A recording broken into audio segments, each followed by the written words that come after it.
রাজধানীতে এখনো পুরোপুরি জমে ওঠেনি ঈদ কেনাকাটা। ক্রেতা সমাগম কম থাকায় ক্রেতারা কিন্তু বেশ হতাশ। দর্শক, এই বিষয়ে আরো জানবো আমাদের সহকর্মী সামিয়া মাহতাব রোজার সঙ্গে সরাসরি যুক্ত হয়ে। রোজা, জানাবেন, চতুর্থ রোজা চলছে এখনকার, আপনি যেহেতু বাজারে আছেন, কেমন দেখছেন ঈদ কেনাকাটা এবং বিক্রেতা ক্রেতা যারা রয়েছেন তারা কি বলছেন? নাফিসা, আমি এখন আছি ফার্ম গেটের সেজান পয়েন্টে এবং যেহেতু ঈদ উল ফিতর ঘনিয়ে আসছে, এই সময় শপিং মলগুলোতে বলতে গেলে ভিড়ের কারণে ঠাঁই পাওয়ার জায়গা থাকে না। সেখানে আজ এই সময়ে দেখা যাচ্ছে পুরোই ফাঁকা এবং ক্রেতা সমাগম কিছুটা নেই বললেই চলে, যদিও কিছু কিছু ক্রেতা আসছেন এবং বিক্রেতারা বলছেন যে তারা কিছুটা হলেও হতাশ, কেননা নতুন ঈদের কালেকশন তারা উঠিয়েছেন, তবে তারপরও এখন আমরা ঈদের তেমন একটা ক্রেতা দেখতে পাচ্ছি না।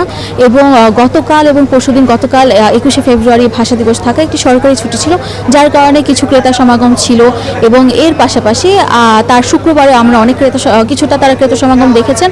তবে আজ কর্মদিবসের প্রথম দিন থাকায় সেরকম কোনো ক্রেতাই তারা দেখছেন না এবং অনেকেই, আমরা ক্রেতাদের সাথে কথা বলেছি, তারা আসছেন, তারা ঈদের কালেকশন দেখে যাচ্ছেন। এবং আপনি যদি আমার এখানে দেখেন যে ঠিক এই পাশে আমরা দেখতে পাচ্ছি যে জামা কাপড় দোকান খালি পড়ে আছে, অনেকেই আসছে, অনেকে এসেই জামা কাপড় দেখে যাচ্ছে, তবে তেমন কেউ কেনাকাটা করছে না এখন পর্যন্ত। এবং এই ছিল আমার কাছ থেকে সেজান পয়েন্ট থেকে সর্বশেষ তথ্য। ফিরে যাচ্ছি স্টুডিওতে। নাফিসা।